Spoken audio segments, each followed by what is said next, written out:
Heads up, the energetics of psilocybin and herbal medicine, remembering and restoring the missing piece in contemporary psychedelic practice, is open soon. You can learn more at the link right here in the show notes. The doors open in March. We begin in March. This is a live 6-week group training program for space holders, guides, explorers, and just psychedelic enthusiasts.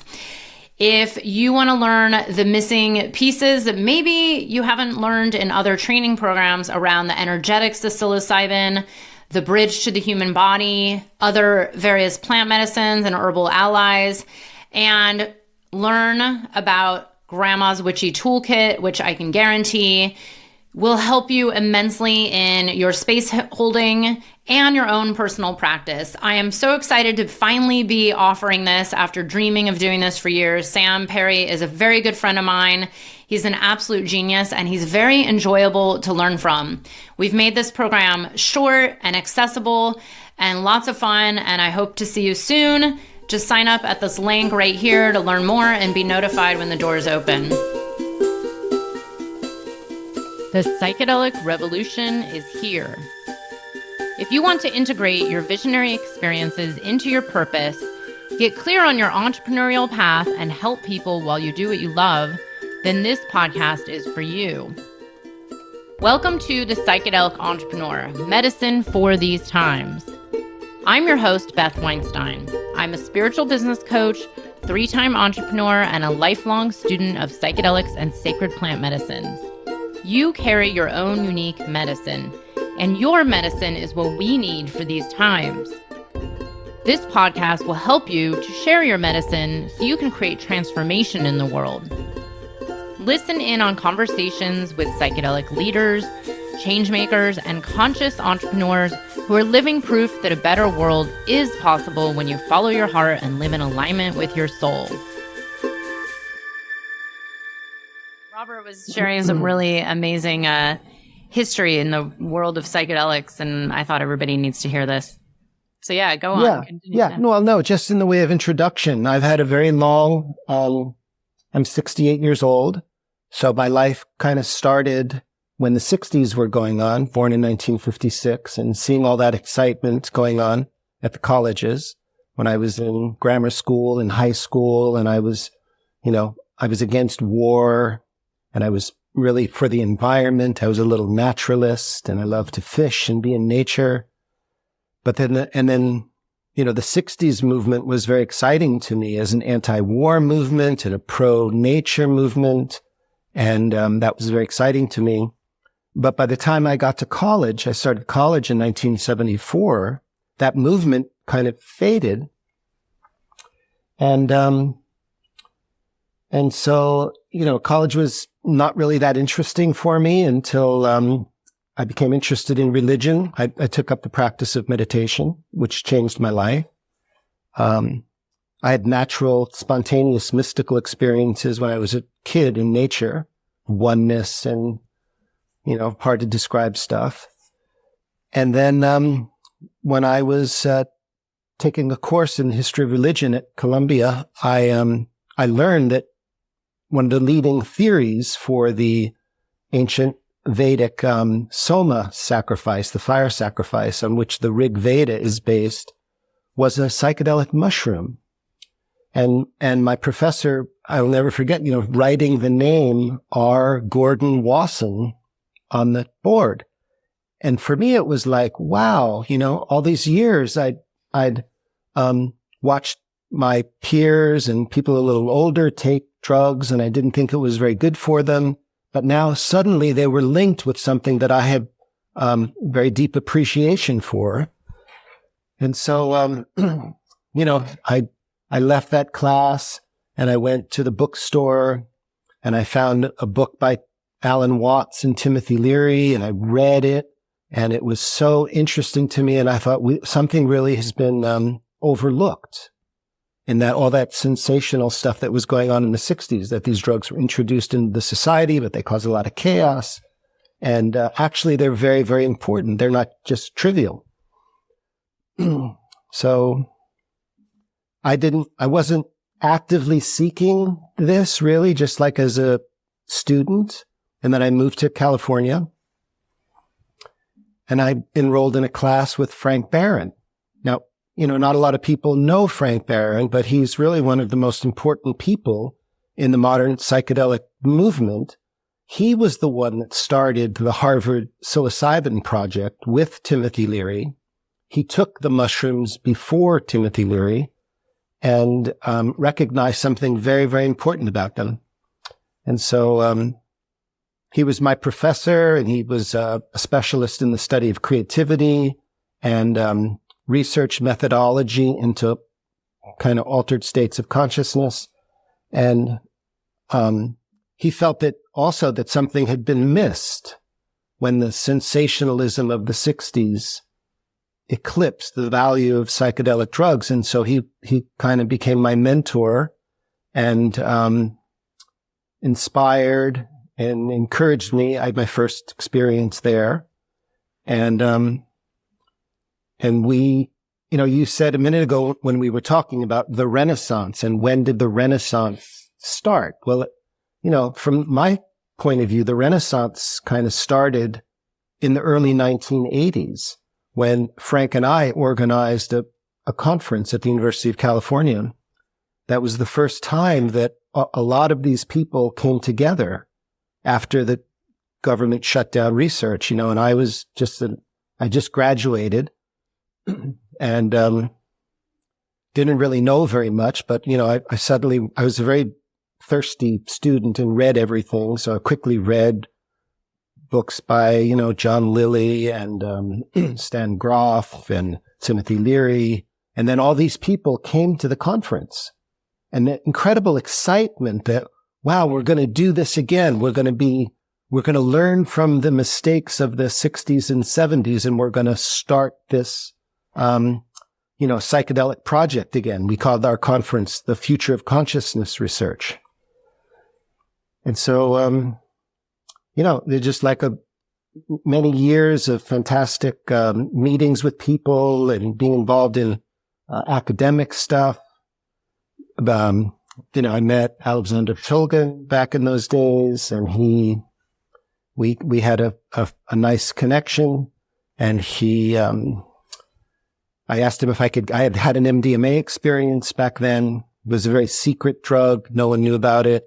It was being kind of handed about in hushed terms by therapists and cool people in Northern California. And I wanted more of it. And so Sasha offered to teach me how to make it.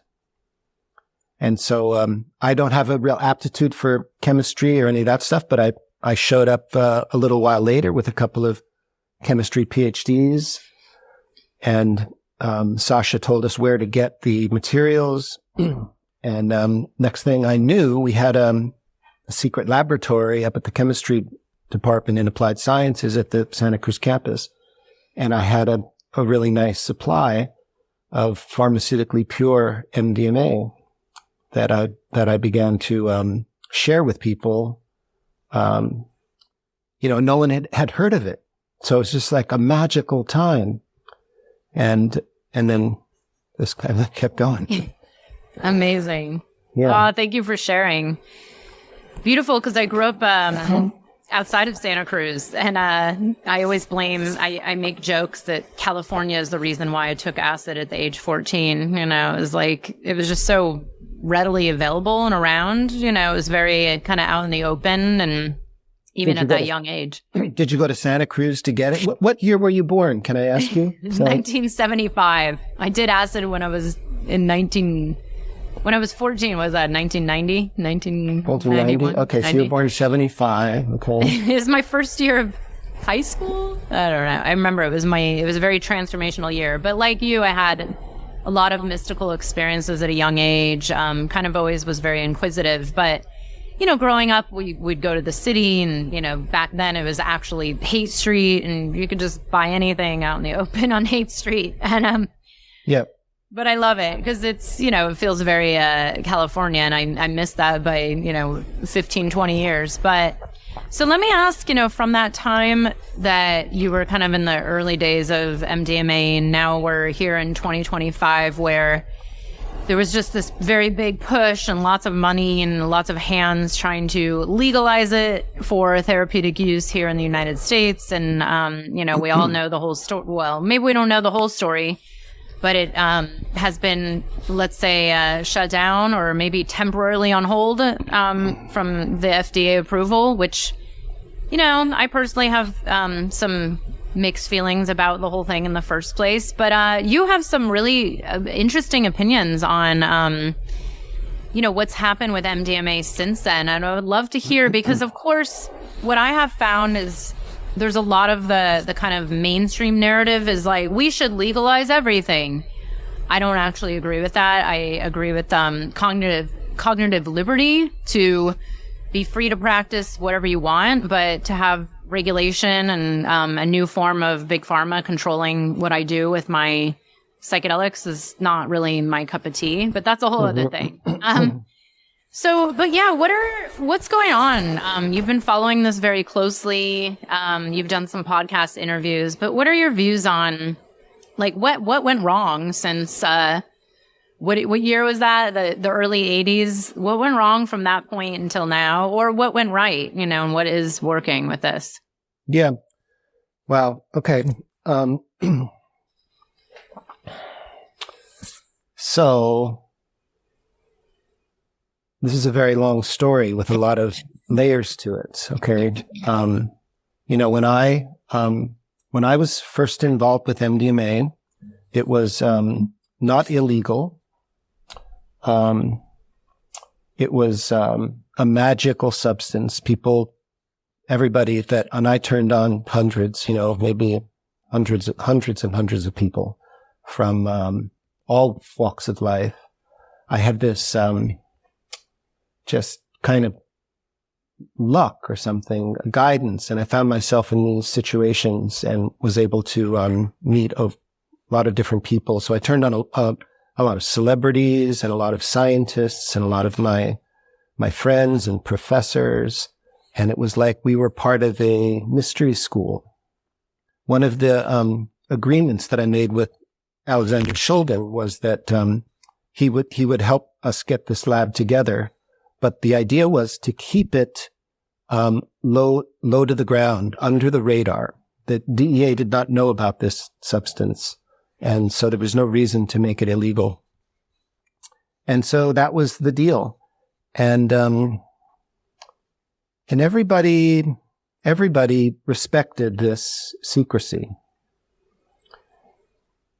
In my circle, everybody except one person, and that was Rick Doblin.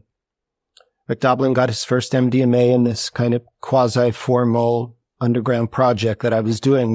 We would offer it to people, sometimes charge just a few bucks. I mean, MDMA is very, very inexpensive to make, a few dollars per gram. I invested like $500. We had the lab already, but I invested like $500 and produced a kilo of MDMA. So that's like 8,000 doses or something. So I wasn't in it for the money. People were asked to just write up their experience and promise to keep it secret. Well, Rick was the only one that didn't do that. Rick, in fact, the opposite of not keeping the secret. Rick. And I don't want this to be a whole show about Rick, but I really do feel like I need to tell this story because the story that gets told in the media about his career fighting to make MDMA legal there's so much bullshit. About 3 weeks ago, I was called by a writer for the New York Times who wrote that recent article and tried to tell him that, the New York Times just covers Doblin like he's some sort of, selfless hero that devoted his life to making MDMA legal. That's so far from the truth. The truth is that he helped it become illegal. Not only did he not keep the secret, he called the media, he called the federal government, he called President Reagan's drug czar, Carlton Turner, and Partnership for a Drug-Free America. This is like at the height of the drug war, right? Or to tell them that there's this not illegal love drug that therapists in Northern California coming out of the Esalen Institute are using. And he sort of called the media to put himself in the newspaper as the Timothy Leary of the 80s to basically make money on it. Because when I met him, he just somehow evaded prosecution for selling cocaine to college kids in Florida and somehow got out of that. But now he saw this as another opportunity. He's a drug dealer and put himself in this position, popularized the drug right at the same time that other people had gotten wind of it. And suddenly it went from being this kind of secret, very special substance that could, open your heart. And it was so, I remember those days so well. It was so special. People having breakthroughs in their relationships or overcoming trauma or just lots and lots of things with no problems. And suddenly it becomes branded as ecstasy, this sensationalistic sort of love drug. And then, all these, the whole rave scene starts where there are, that's what I was a part of. Okay. So this is a thing. This is something that makes this a hard conversation to have because there are so many aspects to this. Like, there are a lot, I can tell already that you're one of the really soulful people that recognize the actual value of these drugs. You have a certain maturity and real appreciation for the mystery of all this.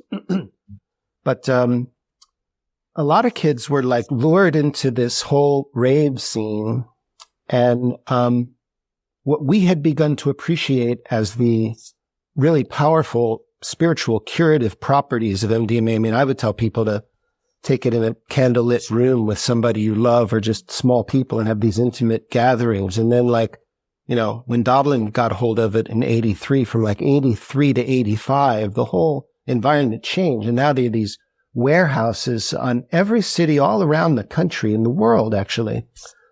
This, to me, I'll sound like an old person, mind-numbing music, and,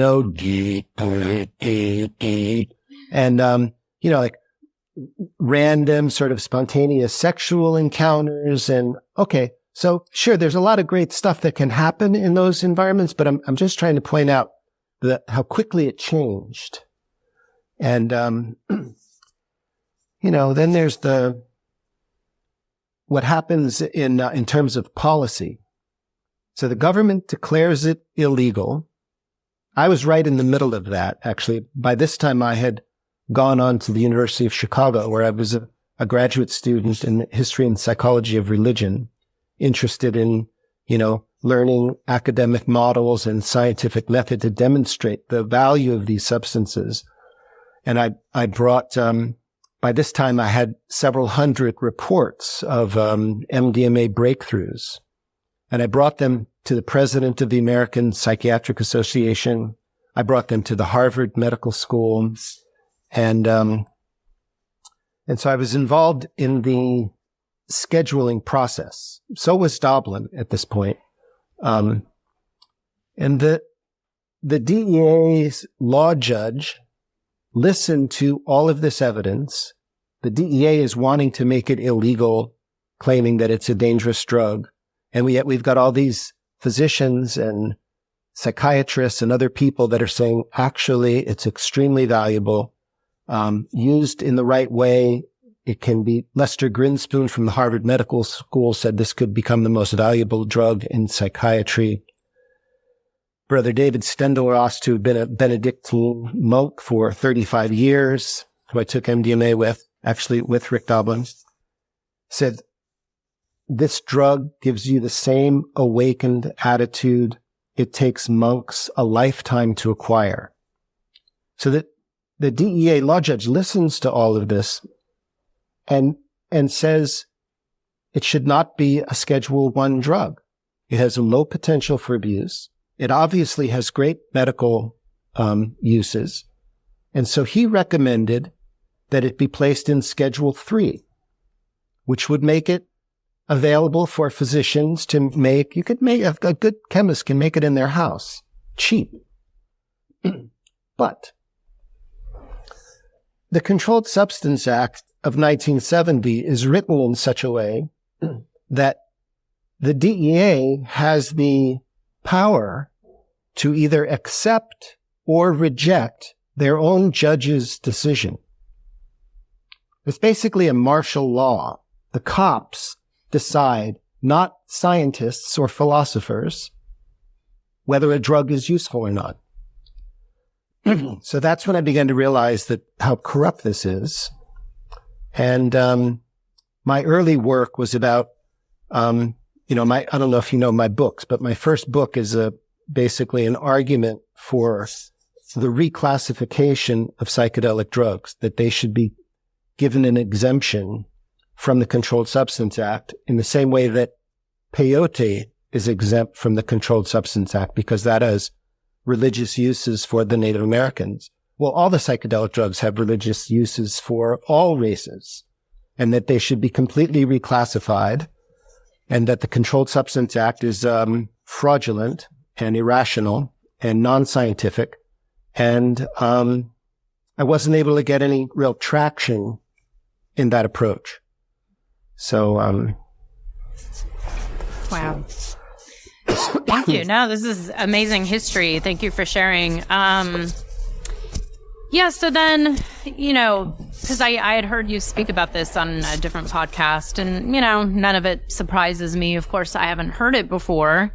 I never really understood the true history of why it became illegal, especially because it is so harmless, generally, and so has so much potential for therapeutic use. So what would then possess someone, whether it's, Rick Doblin or just his organization, to make it illegal or maybe accidentally make it illegal, but then spend their whole career legalizing it, which is, what he does go around saying is that his whole career was focused on, I want to legalize psychedelics so I can practice as a psychedelic therapist one day. Please don't tell me it's all just driven by money, which, because everything is, it seems like. But, what is it that then happened? Because, and not to say it's him, because MAPS was an organization with some key players from the earlier days. But what happened on this journey to then, of course, I think a lot of listeners know about some recent, what went wrong with the FDA trials and, some of the kind of controversy. But yeah, what happened there and why, should it be legal? Do you think it should be legal today? And have we, now it's just too late, or yeah, what are your thoughts on this? Well, I have a lot of thoughts on this, and I have a lot of, one problem with talking to me is that I'm going to cause a lot of listeners to not like me, because I'm going to say things that will cause, we use this phrase a lot. People use this phrase a lot from psychological research, cognitive dissonance. And so I've learned things about modern drug policy in general, and the MDMA scenario in particular, that that will get me marginalized. Someone wrote an article about me recently and said, "Oh, Robert Forte has done really good work in the psychedelic field, blah blah blah." But then he went off into, this is the worst thing you can be in modern society, is a conspiracy theorist. Yeah. And so my comeback is that, first of all, you got to look at what that word came from and what that means and why people are. But, to my point of view, as a scholar of history and religion and sociology and psychology, is that, if you're not intelligently forming conspiracy theories and then proving them or disproving them with evidence and logic and so on, then you're not ever really going to understand history. And again, so I'm 20 years older than you or so. And I've come to understand that to a very large extent, the entire fabric of American society is a false narrative. Now, I go back to the Kennedy assassination, John Kennedy's assassination. And once you study these things, you realize, of course, that the official story is completely wrong. Not only John Kennedy, but Bobby Kennedy and Martin Luther King. The official story for the Vietnam War is completely wrong. We know these things now. We know the Pentagon Papers have come out. Even the U.S. Congress said in 1978 that the Kennedy assassination was probably a conspiracy.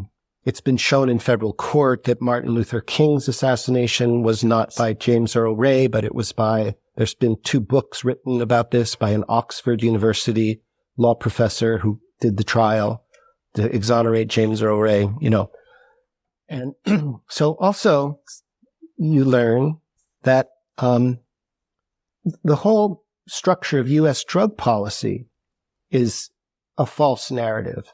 It's actually a conspiracy. Drugs, this is very important for people to understand, and why the MAPS thing is completely debased, because it works within that model. It accepts what the federal government says, like, okay, we've got this law and psychedelic drugs, you have to show they have medical use. The federal government does not make drugs illegal because they want to protect people. It's not about protecting public health.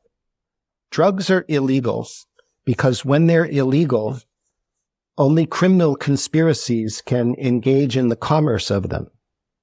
Criminal conspiracies that are aligned with the government and especially the CIA.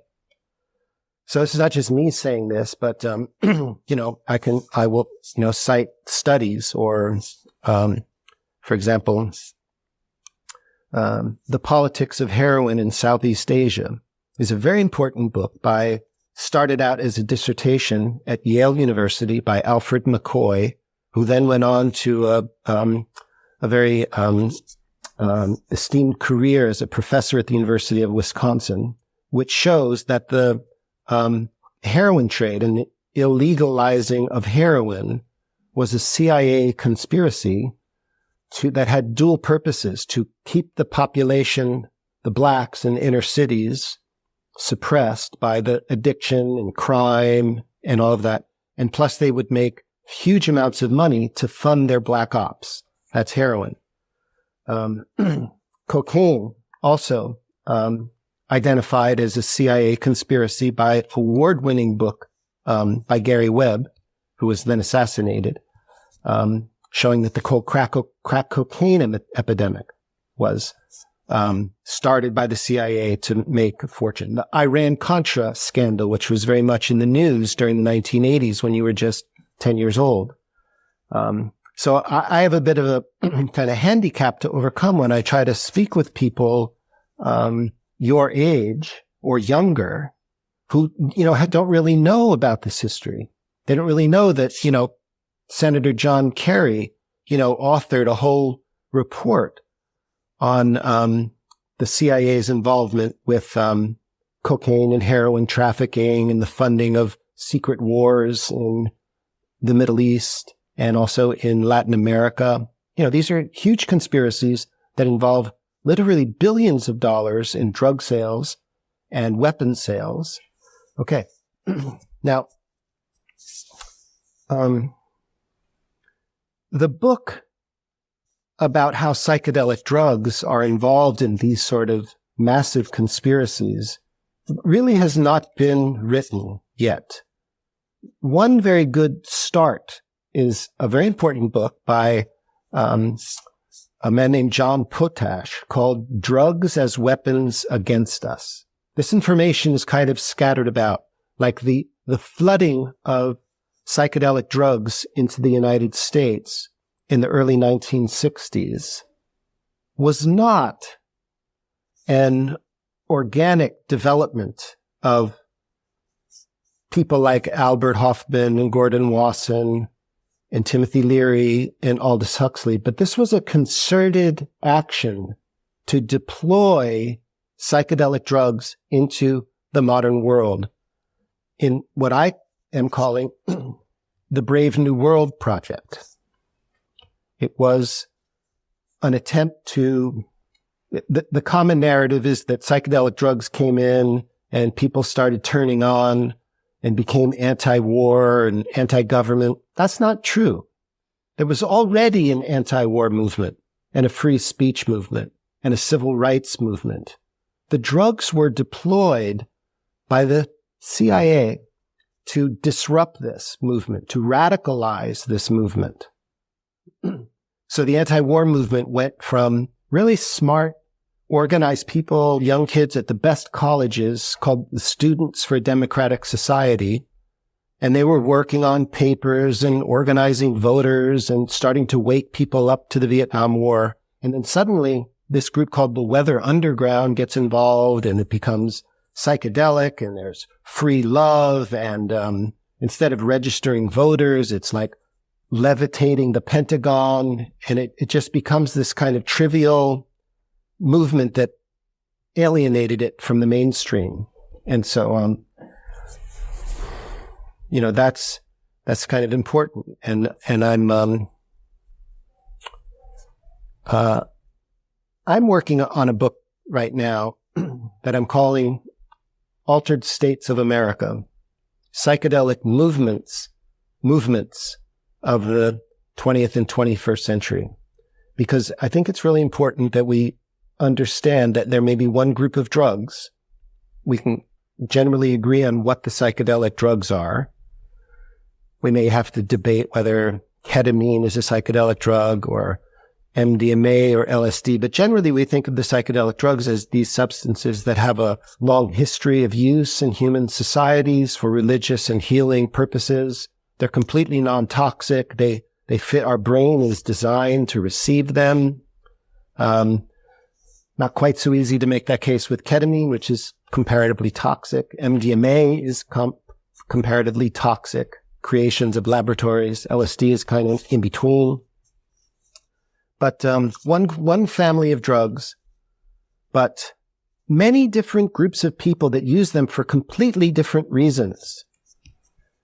And that's really important to get across, because I think if we're going forward, we need to discriminate between the conscious, therapeutic, evolutionary use of psychedelic drugs, of which there are many uses and applications, and history and evidence, from the, I want to be careful with the words, but, sort of degenerate or, profiteering or mind control aspects of them. So,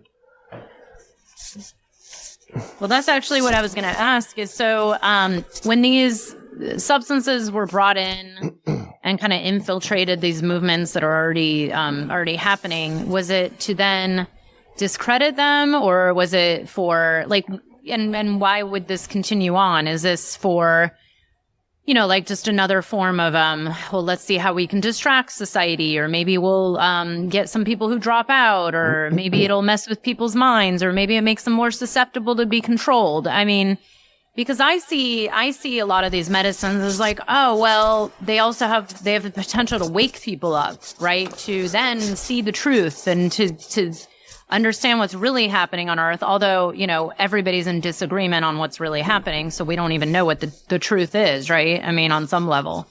Because you ask one person what's really happening in the world, and they'll say one thing, and you ask everyone else and they'll say something different. But, I see them as like, oh, well, maybe this is helping expand the consciousness and create a better world because of all the potential healing and transformative nature of it. But then, where's the kind of dark side? Where's this conspiracy other than there's money, like you mentioned, which, by the way, I just started to watch kind of a documentary on this about the cartels down in Colombia and Mexico and this murder, and, it's the government behind it. And of course, I think a lot of people do know about this and believe it, but it's still obviously not the mainstream kind of narrative when it comes to psychedelics. But yeah, why this? Like, why would the government want us to have it, but then make it illegal and then keep it from, I'm not a huge fan of legalization per se, depending on what it is and what the situation is. But why not allow human beings to do as they please with our bodies? Well, I'll keep saying this. It's a very complicated situation. And we have to correct certain misconceptions that are generated by the narrative that's put forth by the engineers of these operations. So one misconception is that, as I said, the government doesn't make drugs illegal because they're interested in protecting the public health. MDMA was not made illegal because the government wanted to protect public health. Cannabis, we now have statements by the architects of Richard Nixon's war on cannabis saying, we knew this wasn't bad. We made it illegal because we wanted to have an opportunity to prosecute these hippies that were anti-war people. That was like their flag, their symbol of the counterculture. Another misconception that we have to correct is that when the government makes the drugs illegal, it doesn't stop it from being used. It actually increases the use.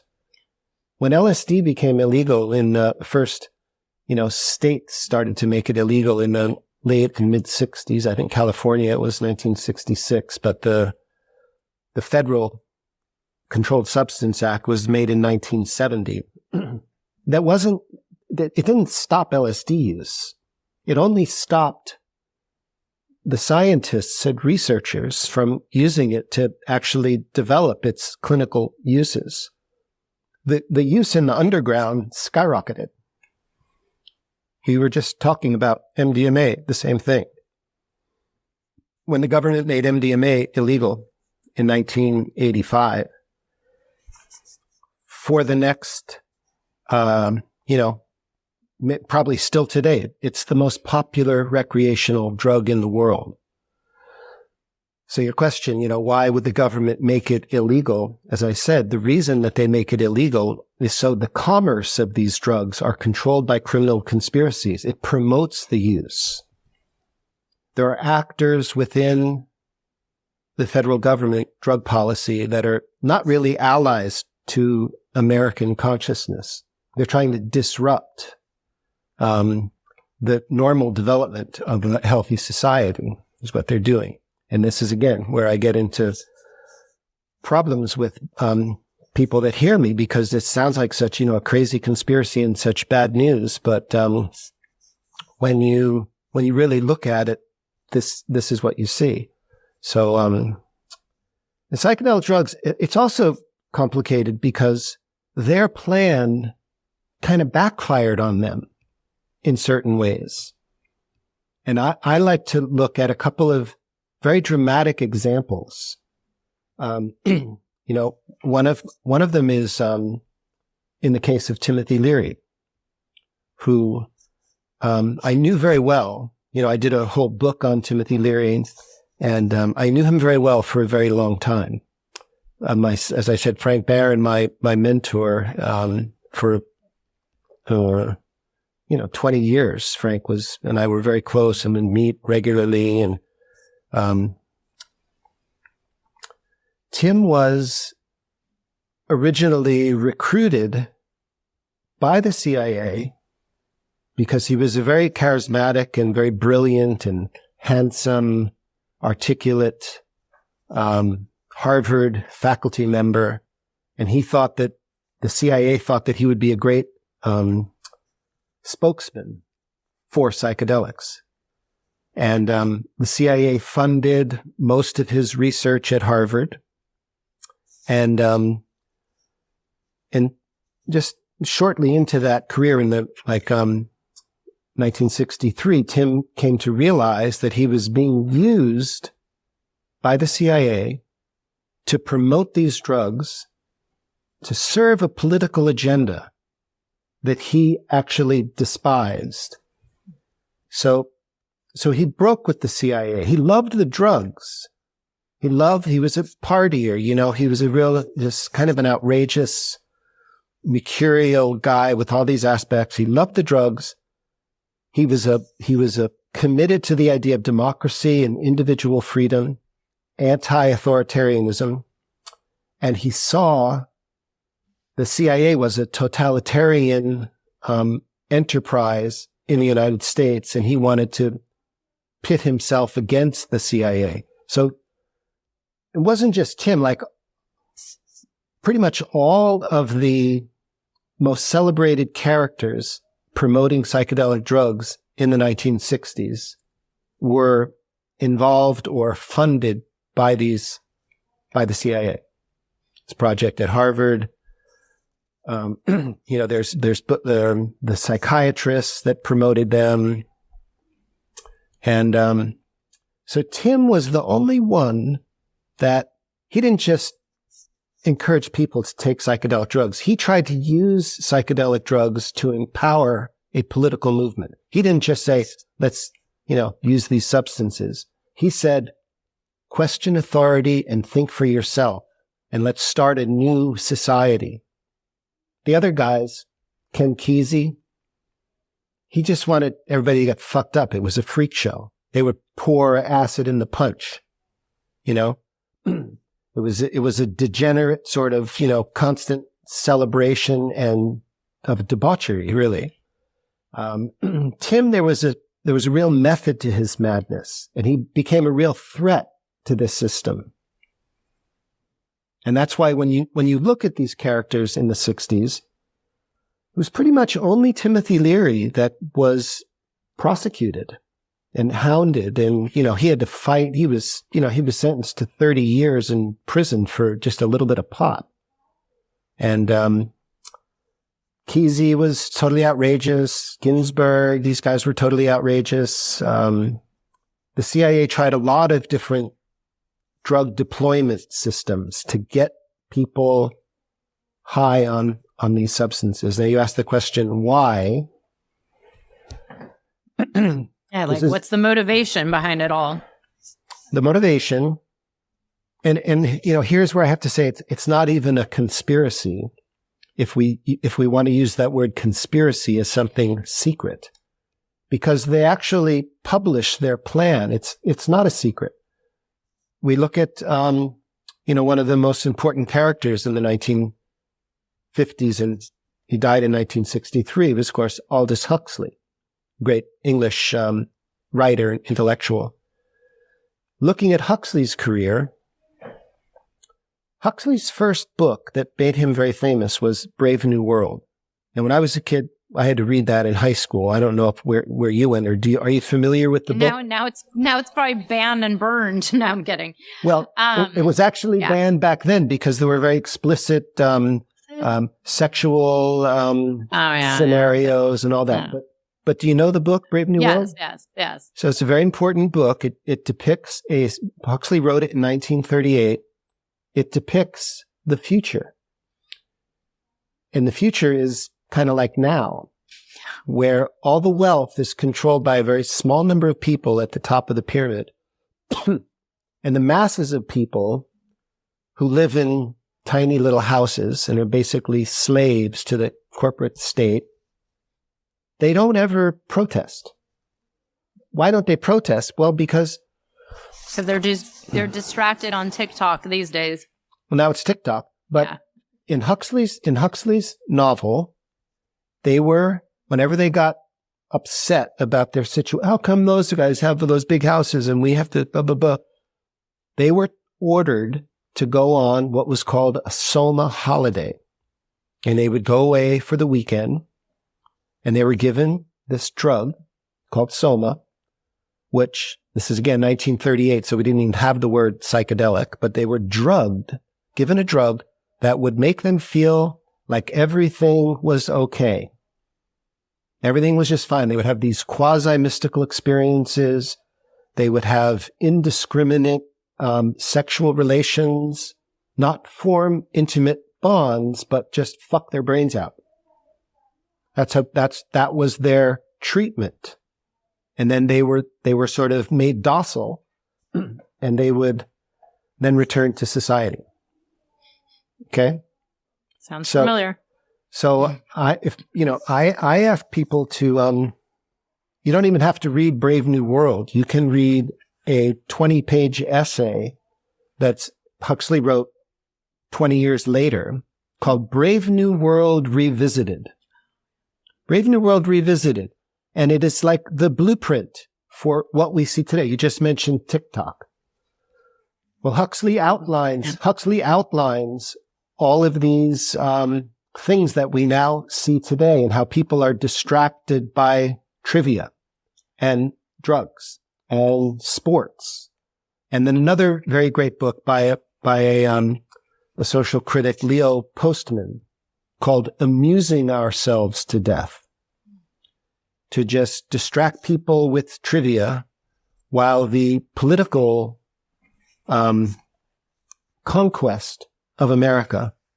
It drives me kind of crazy when I see people alarmed about Trump. Oh no, America's becoming a fascist country. Oh no, we have to do something. Have you been asleep for the last 60 years? America's been a fascist. It always was. Yeah. It has been. When the president gets shot in the face in broad daylight and nobody does anything about it, that country, it's a coup d'etat. We've been a kind of, kinder sort of fascist totalitarian country ever since then. And the drugs are, again, the drugs can be awakening, but, I'm not seeing that much of it. The drugs cause, and I think you've talked about this on your program when you speak with clinicians who are using the substances, you have to beware of this. The new phrase is spiritual bypass. Okay? Take this pill and feel better. You take the pill and feel better. You have mystical experiences. You're not that, in the spiritual traditions, yoga and Buddhism, the mystical part doesn't come until the later. Like first there is, and I love the sound of this Sanskrit word, and I say it when I do these podcasts, ashrama dharma, which means the truth about the stages of life. It's a teaching in, Upanishads or somewhere, that, you have to first build a house and plant a tree, raise your children, work in the society, develop your discipline, your ethics. Then you get into spiritual practice. Then you develop concentration. The Buddhist Eightfold Path, it's divided up into 3 sections. The first part of it is about really being in the world. This, what I call MK Ultra, which is what promoted the psychedelic drugs. Nowadays, you see a lot of these, you have to ego death. Well, no, actually, you don't want to have ego death. That's who you are. You have to have discipline. We have to enjoy our individuality. You don't want to just bliss out and go into these non-dual states of consciousness, and forego the responsibilities of, political awareness and, so. Embodiment. Yeah. Earth. Yeah, like that. So. I think, this is a really great perspective because, and I think I've talked about this a lot, because I've witnessed it a lot just in our society and psychedelic circles for years. You see people coming back over and over and over, right? And then you see not a lot changing in their life. What are you doing? You're complaining about the same job that you hate, but then you go drink ayahuasca and you go back to the same job, and now it's been 12 years or 15 years, and it's well, what do you keep going back for? Oh, because it makes you feel good temporarily. But then you don't take any of what you're learning. You don't actually integrate the changes. And you just said, I think we see this a lot, I guess, in a lot of, spiritual communities where it's the up and out, like, oh, if I can just go into the other realms, then you don't have to live here on Earth, you know? Because it's hard. I mean, it's hard to be a human right now. And I think it's like you say, but then that's not the real work. The real work is like, you know, I always say, like, here in the 3D, as much as we don't like it, how are you going to bring back, you know, if you learn something from these medicines, or you have even a heart-opening experience from MDMA, it's very interesting. I recently was talking to someone, I've talked to a few people about this, how I say I don't like MDMA. Of course, it feels nice. It's great, you know, but there's this part of me that always feels like, well, it's such a contrived state, right? It's like we take a pill, automatically our inhibitions are down, our heart is open. But then what? You know, it's like if you can't learn from that experience to then, you know, work in a different way in our day to day, like maybe it's showing you something about what it's like to have an open heart as a day to day, you know, in your daily living. But if the only way you can open your heart, by the way, even in relationships, and I don't know, maybe I just don't know because it's never fixed one of my relationships. But is this, if it's like, okay, the only way we can stay married is by doing MDMA once a month, like, I don't know. I mean, is that the solution? I don't think it's bad, but then it's like, well, what about like the earthly practice of like taking what you learn and bringing it in? And then being able to hold that. And that's kind of what our, you know, like meditation, other wisdom traditions that take a lot of work and concentration and practice. Yeah, they take longer for a reason, and a pill is great. But, and that's kind of where I've been very on the fence with this whole legalization for years. Even, you know, since day one, it's like, I believe that humans should be free to do whatever they want, on a certain level, you know, under, you know, like, I guess there's limitations to that, but especially when it comes to working with certain medicines for an intention. Like, you know, I came into this to deal with some like really deep family, like ancestral trauma. But and it's worked. I mean, it's been extremely helpful. And I have a lot of other practices, you know, meditation, chanting, and studies. But then, you know, it's like, I can see the benefits of these, but then is the solution to, you know, just make them available so widely that people can't even, people just like constantly skip through to the quickest. Like, it's kind of like I've been criticizing this, the mainstream media around microdosing. Oh, just microdose and your depression will go away. And for years I said, well, what's causing the depression in the first place? That's what's so very important. Like, if our society has anxiety and depression and whatever else is going on, it's like, well, okay, the psilocybin might help or the MDMA might help, but we need to get to the root of the whole problem in the first place. And you know, if there's problems in our society and everybody's upset right now and everybody, you know, no one wants to be on Earth, or no one wants to be in the US, at least it seems like, it's like, well, okay, you know, what are you doing about it?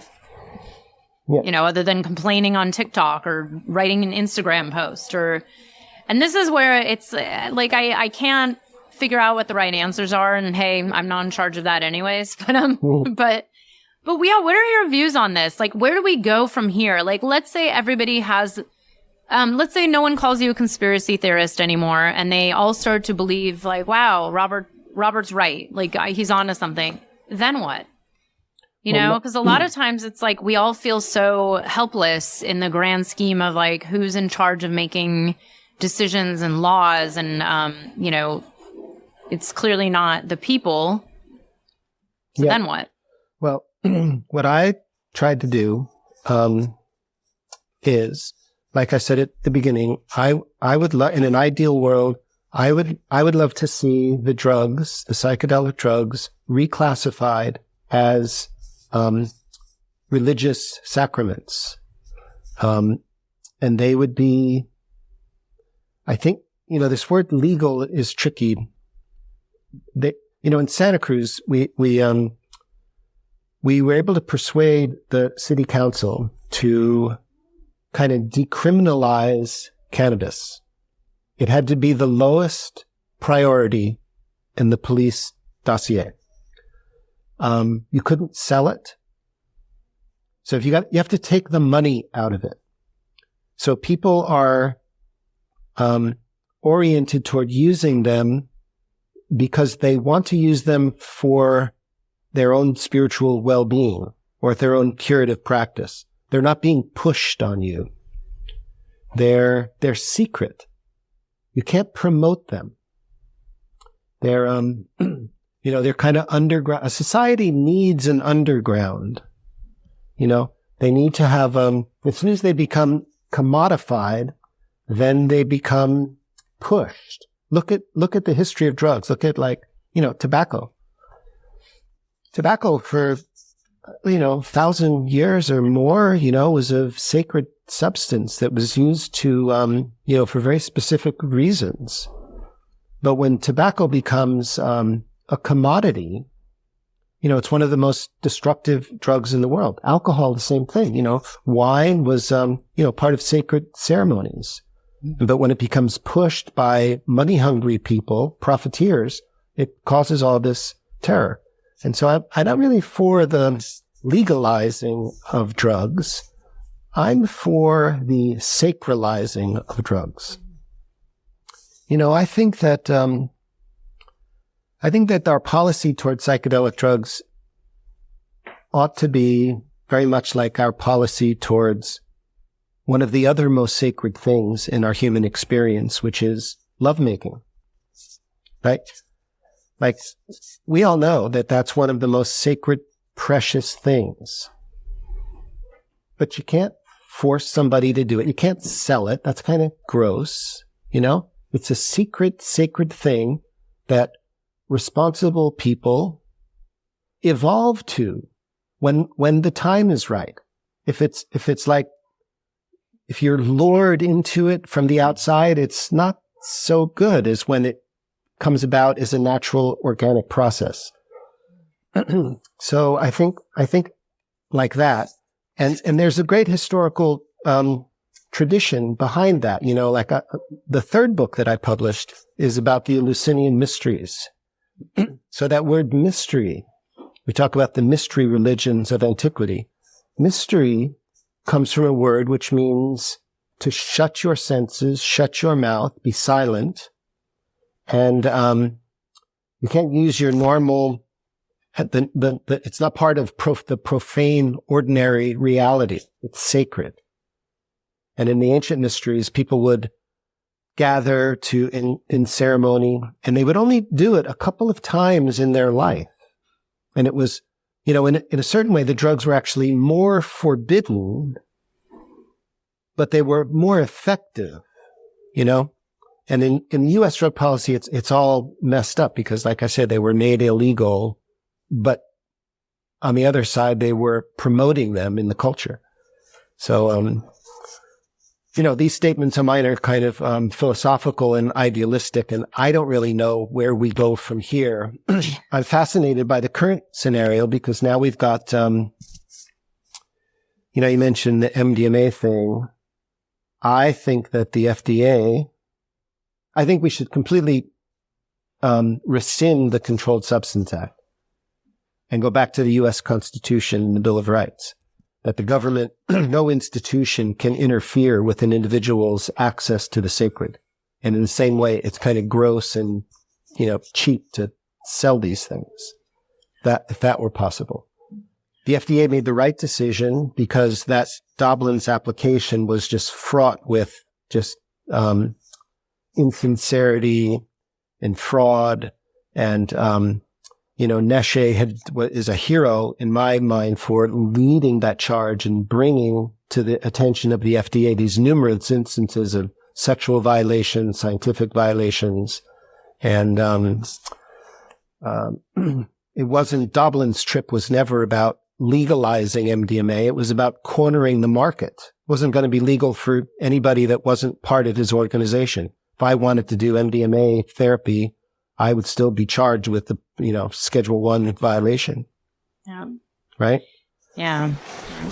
And that's where I made a comment, which has since been deleted. Because there was, MAPS posted this article, which, by the way, I've not read because I am not a subscriber and I don't care to be. But I had made a comment about just questioning MAPS and the agenda. And it was interesting to read all the comments. This was on an Instagram post where, there were a few people just agreeing with what actually happened. Like, we're glad this didn't go through. And then there's a few of us that brought up the money. It's like, well, if it's not in their favor, they seem to be against it, because this has happened in other instances as well. It's like, well, it doesn't matter what side they're on.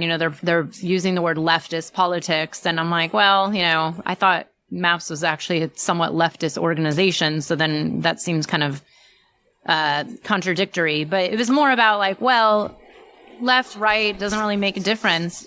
But in the end, if it doesn't benefit you and your pockets and your new pharmaceutical company, then it seems to upset you. But, why is it then, the second a politician is all for this and they give you funding, then you're happy about it.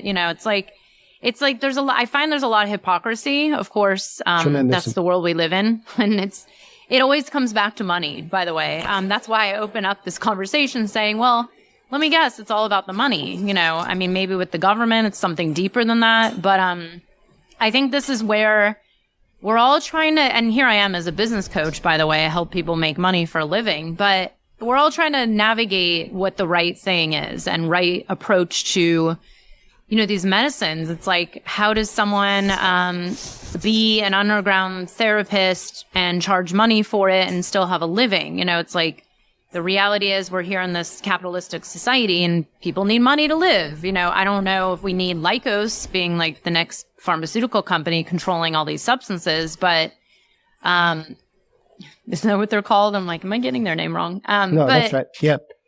But, and that's, it's like, where do we go from here? Because there's so many nuances. And of course, the way these algorithms work of social media and narratives, and then people with the big voices and big audiences, we only seem to hear one side, and it tends to be this let's legalize this, and there's all the nuances are left behind. But when I've worked with clients who've helped with organ and been involved with the organ legalization, and some of the things that go on behind the scenes are I'm like, why is no one talking about this? It's terrible, it's and I think I'm like, well, I really believe, on some level, especially when we're dealing with plants and plant spirits, that the plants know best and they'll take care of things. And if it's not going to work, it won't work. But, I don't know. It's such a nuanced area.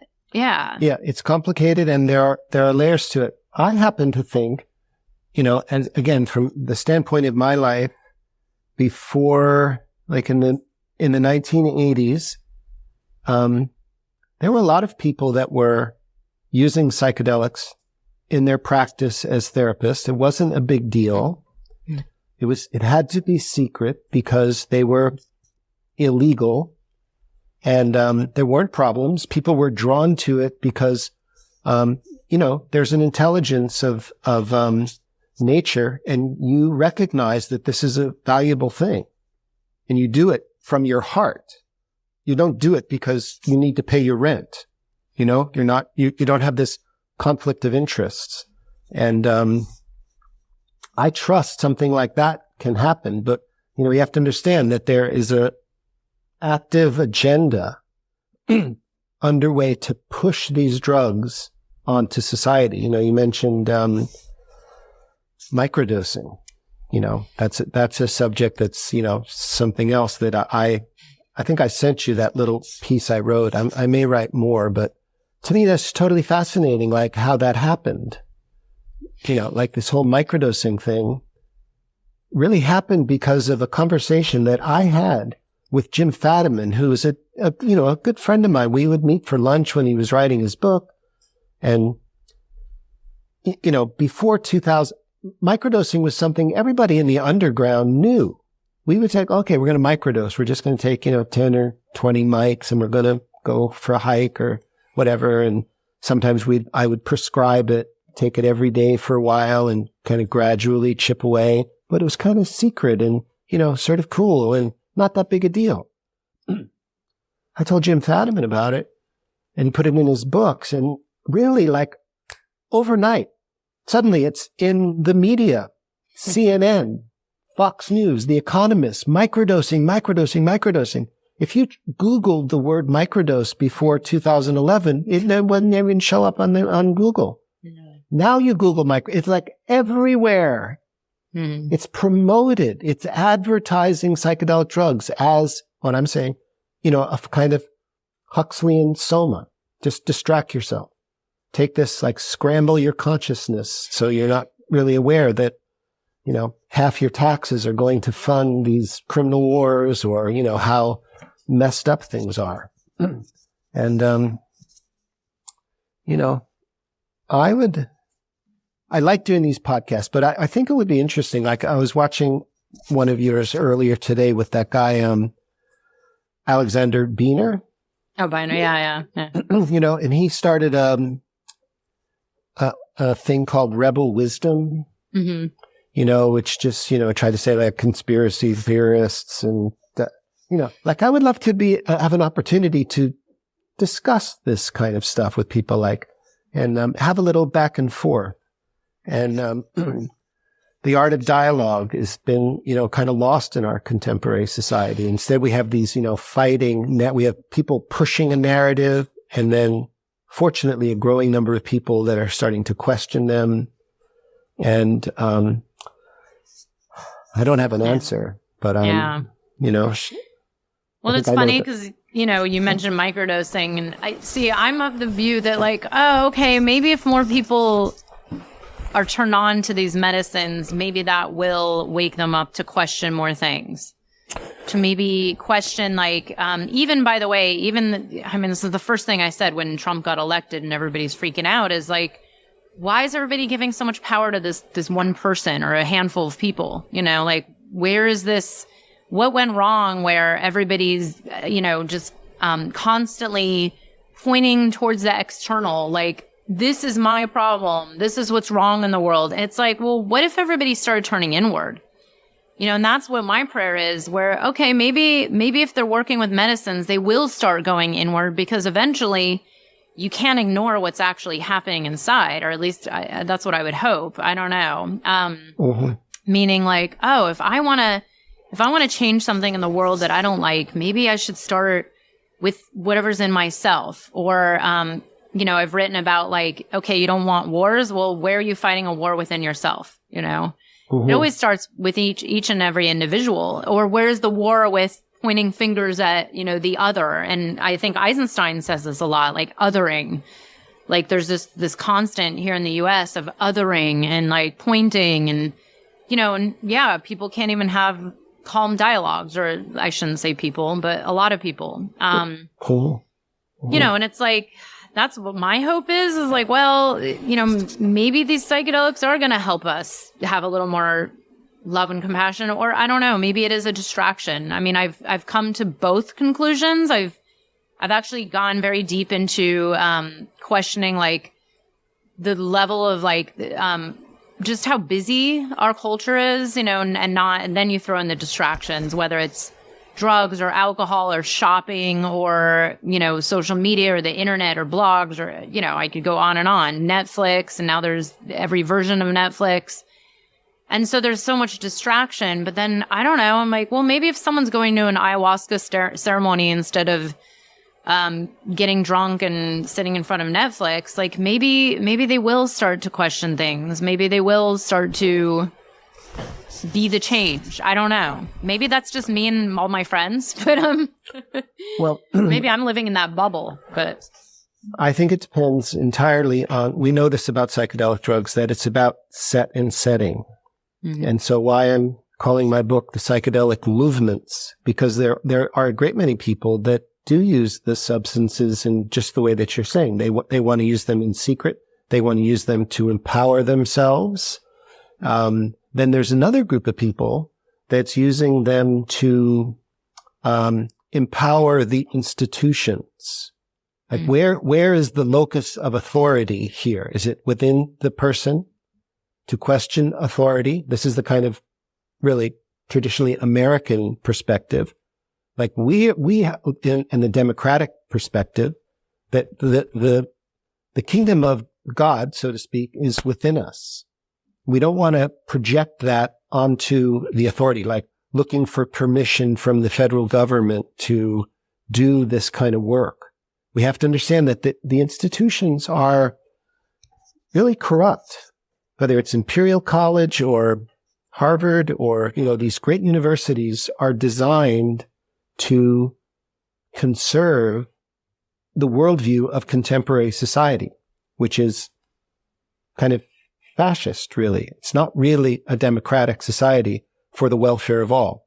It's been progressively concentrating the wealth and power among fewer and fewer people. It is consuming the Earth's resources, to advance this apparatus. But then there are people that use them to get, Tim's phrase, to turn on, tune in, and drop out of that false, socially constructed world and create our own realities, our own communities, our permaculture, and not participate in this corrupt world. And so the psychedelic drugs can advance that. And so that's why, I think we just really need to discriminate. And I'm pleased, as I watched this thing with MAPS over, that began last summer, that there are a lot of people that realize, something really fishy about that setup. He wasn't really making them legal. He was making a monopoly for himself. Yeah. Right? That's when I started to actually, I think it was a few years ago when Lycos came out, and I was like, oh, wait, because I remember I interviewed him and he mentioned starting his own pharmaceutical company. And I was like, that's immediately it was a red flag. Yep. And I do honor them for a certain level of, the work they've done. And there's a lot of questions. And I think it's interesting. I encourage people, I don't know what's going on that Instagram post, because I was actually just I decided to take down my comment because, I don't know if it was helping anything, and it was just people started fighting with each other about something unrelated. And I was like, you know what? I don't even want my name tied to this right now. But it's interesting to learn and see, not everybody is on the same page. And it is good to really do the deeper research beyond just, here's the thing. The world we live in is people are learning about psychedelics from an Instagram post. It's people are getting their news and their information in 30-second tidbits, and then they take it to believe oh, this is everything. We should legalize this because this one post says how great it is. But then, there's so many deeper layers. It's the follow the money. Every time you follow the money, you start to unravel. Oh, well, maybe it's not what I thought it was, or maybe it's, why? And this is where there was a lot of argument in Colorado for the legalization, where it's where indigenous practices and, legal plant medicines that are traditionally used, where are they in all this? And now if we legalize it, it's actually going to be more of a hindrance and an issue for them. And it's so how do we get this right? And I, as someone who's been working in this, in the kind of the longer short term, I've said things are moving so fast, or things were moving so fast. I'm actually glad that there was something that was halted, because it's if everybody just keeps approving everything and legalizing everything, it's without thinking a lot of it through and looking at all the layers. It's well, maybe it's not the best idea. Maybe we're going to end up in yet another, maybe it'll be cigarettes and alcohol, Yeah, I think we have to be mindful of that. For my own purposes, I just, I've never been, a cultist. I urge people to stay away from cults. I advocate individual responsibility, to trust yourself. I find more and more people using these substances wisely, kind of just turning off all that stuff, not going for the hype. They're recognizing it. And I think that there is innate intelligence to our to the spiritual path and to our ability to resonate with wisdom, that the more we speak the truth, the more people can see it. And well, that's what I'm hoping. Yeah. It's a very, especially, I don't even live in the United States anymore. I was going to say, you're one of the people that actually doesn't live here anymore, that, all these people are threatening to leave and no one's actually leaving. Yeah. No, I left. I got very lucky. I came here to, in Greece. I live in Greece, and, I've been living here a little bit more than a year. I met an amazing person. I was invited to give a talk at a conference on ancient mysteries and the book, The Road to Eleusis. And I just kind of connected with a very special being, and she welcomed me into her country. So now we're married and we live in this beautiful place, and it's a whole different, vibration and political consciousness here. And, Greece is just really fascinating to me. So I get to be reborn. But when I went back to the States for a couple of months this past fall, and, the animosity between the different political parties and the economic anxieties are really very tangible. And,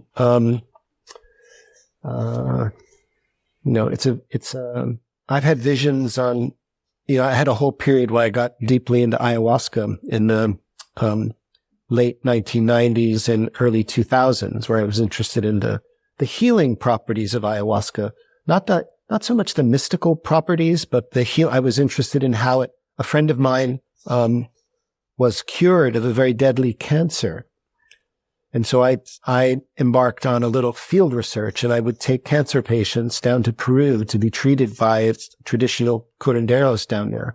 But as I saw this whole popularizing of ayahuasca and the profaning of it, that it really broke my heart. So I wanted to just leave those people alone and began to come back and work with cannabis. Because my own position is that I love the power and the mystery of what psychedelics do. And I so deeply abhor the commodifying and exploiting of them for selfish and political agendas that I still feel like I want to speak out.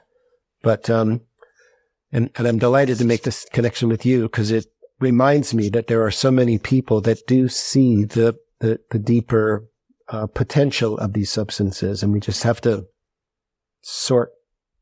swim away from all that shit.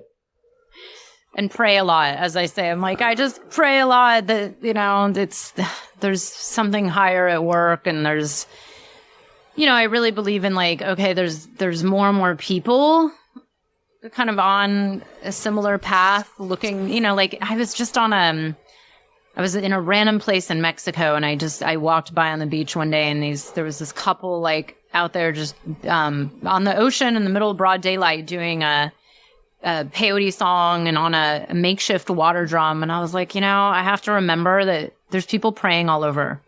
There's people that are really walking the path and wanting the best for the planet, and not, I really do believe, like you've mentioned, this intelligence. There's a higher intelligence. There's something that's way beyond our conception, that we don't know. And this is why, yes, I consider myself someone who cares about what's happening on Earth. And I also, I don't know if it's going to come through fighting one another. It's like yelling at your neighbor because they're on the other side is not really going to solve the world's problems. I mean, it's human nature. There's 8 billion people.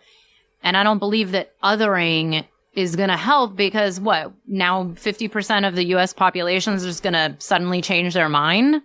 I don't know. I mean, I don't think that's the way. I don't think that's the path forward. I think all it does is perpetuates war. It's like the consciousness, which is the approach I take, is from the larger picture of the energetics and the consciousness even behind that, behind calling someone a name or yelling at the person with the Trump bumper sticker. It's like, what is that even doing for the larger energetics at play here? Right. It must be interesting to not be in the U.S., because I hear this from all my friends, my friends in other countries. It's like, it's just, it's not all what it's feeling here. And it's like, well, it's interesting how much of, I think the U.S. is manifesting everybody keeps talking about everything going to shit and everything crumbling and falling apart. I'm like, well, we're just creating it every day, you know? These are a lot of very deep and really complicated issues. And I just have to go back again to, individual responsibility and local reality, so that you're emanating vibrations and, resonating with those vibrations in others. I asked, a wise person once about, these issues in the early days with, in the anti-war movement, and they said, "Oh, world peace? That's easy. Everybody stop fighting." Like that. Eradicate from yourself these poisons of greed and hatred. Clarify your consciousness. Be sure of your motivations and come from your heart. And back to MDMA, that's what it was like in those early days. Like we felt that this was a godsend, an evolution of, universal intelligence to open up our hearts. And those of us that were experimenting with this substance, we also thought at the time, it was just kind of heartbreaking in a way that, you didn't want to use it very often. When you took MDMA, it was in these early days, it was like, wow. And it activated, your heart. And if you used it frequently, you knew like, oh, I'm leaning on this. Yeah. And I would tell people that you only get like 5 or 6 really good experiences. And it was really amazing and sad to see what happened when it got in the hands of people that were interested in selling it, and making money from it. And it just contaminated the whole vibe. So if we can go back to the recognition that these are sacred, and, that word sacred is not trivial. That word sacred comes from a word that means separate from ordinary reality, from the ordinary world of commerce and acquisition. And, it's about letting go. It's not about reaching and taking kind of thing. Wow. Thank you for sharing. Well, before we go, because I do have to wrap up in a few minutes, but I wanted to hear, you were just about to share about an ayahuasca vision or two, and I would love to hear a little bit more about that, and then hear a little bit more about, this book and when it's coming out, and well, we need it. I started to work on the book a few years ago, and then, in Northern California, there were fires. And so I was a fire victim where I had just taken, I was very involved in this subject for many years, and I had correspondences with all of these people, Wasson, I knew them all, Wasson, Hofmann, Shulgin, Grof, Leary, Claudia Naranjo was I had all this correspondence and letters and memories, and I had just gathered all those things in one place in my little house in the Santa Cruz Mountains, and began to handwrite my book and just let it all come out and flow out of me. And it was starting to do that. And then these fires came out of nowhere. I won't get into the conspiracy theories behind the origin of these fires, but one day it was a beautiful day, and I felt blessed to be in this magnificent spot up in the Santa Cruz Mountains and the redwoods. And the next day, these fire, and then pretty soon it was just like gone. It was like a Buddhist teaching story.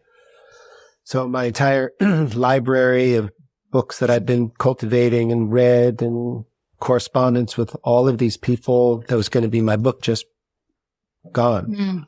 And I had absolutely nothing but, my couple of rugs. So it's taken me a couple of years to regroup, and I've been a nomad. I finally have my own place, and I'm married and really grounded. So I'm really devoting myself to finishing this book and another screenplay that I have interest in about Leary's. The ayahuasca vision that I was going to say,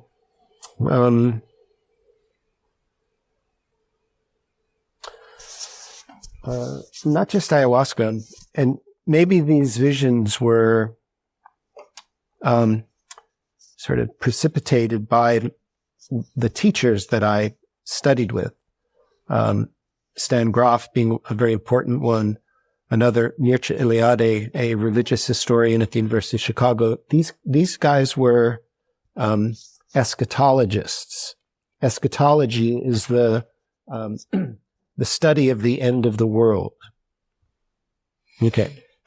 So, not very cheerful, but in a way it's very liberating to look at the eschatology in the various world religions and maybe get a sense, in my case, a very, kind of, look, we're all going to die. We all know that. You're going to die. I'm going to die. My son's going to die. Our parents are going to, everybody dies. We can more or less get a handle on that. It's a little bit trickier to realize that, species die. There's a lot of, so we go through a death and rebirth of our individual selves. We may be, nearing the end of time. My professor Eliade was pretty sure about that. A lot of, in the Eastern traditions, we talk about the Kali Yuga, the age of great deception. And it seems like that's where we are. Every age has this sense like, oh no, this is going to be the end. But we human beings in this so-called advanced state actually have the means to bring that about. I mean, there's so much corruption. It could end. We could be, like this. And I've seen that in visions that we're going to see this, increasing, what we're seeing now in America, like just kind of madness and confusion. And that seems horrible, but it's actually a great opportunity to really develop ourselves spiritually, because we don't ever really die.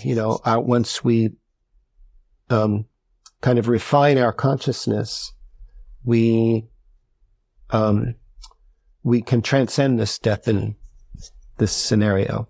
And it's a very, very big universe. And so it's like a womb. When a fetus is in the womb, about to be born, the fetus has the experience like, oh, fuck, this is the end of this. This is like a perfect setup I have here. It's like the temperature's just right. I got all this food. But suddenly it becomes too crowded and it becomes a toxic environment, and this thing happens. And it's almost impossible for the fetus to stay calm, because they can't imagine that there's another life form outside of the womb. But my sense, my confidence, I'm not afraid of this anymore.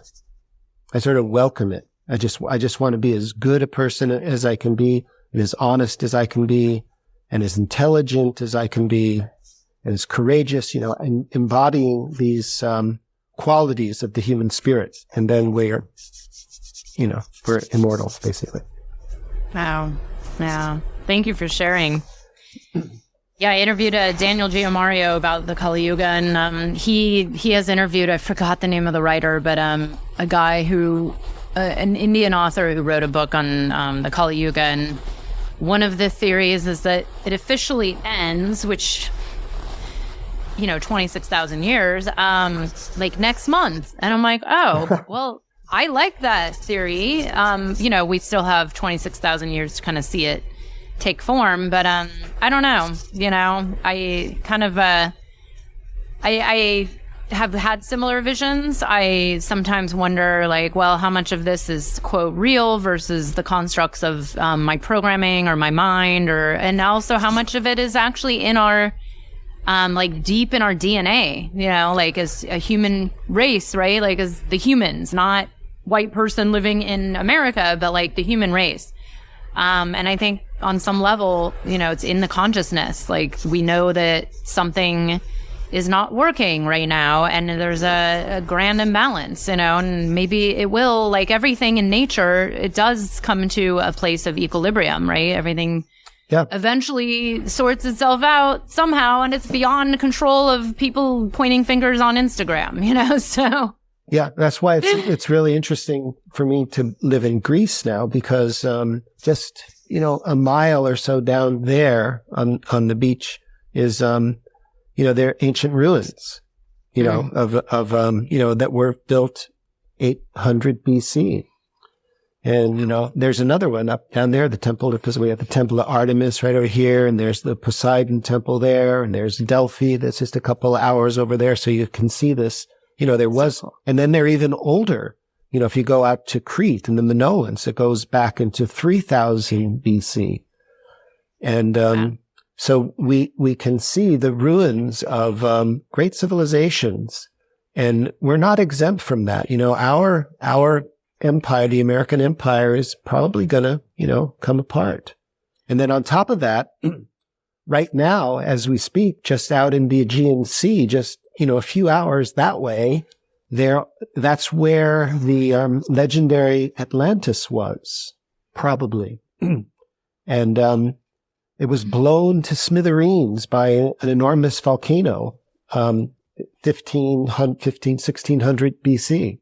Well, right exactly where that volcano was on the island of Santorini for the past 2 or 3 weeks, there have been hundreds of earthquakes ongoing. They've evacuated the island. And so ever since my ayahuasca and mushroom visions in the 80s and 90s, I'm like, I wake up every morning and think, okay, this could be that. Let's really savor this moment and bring to life the very best qualities of our humanity, because, it might be our last chance to do it.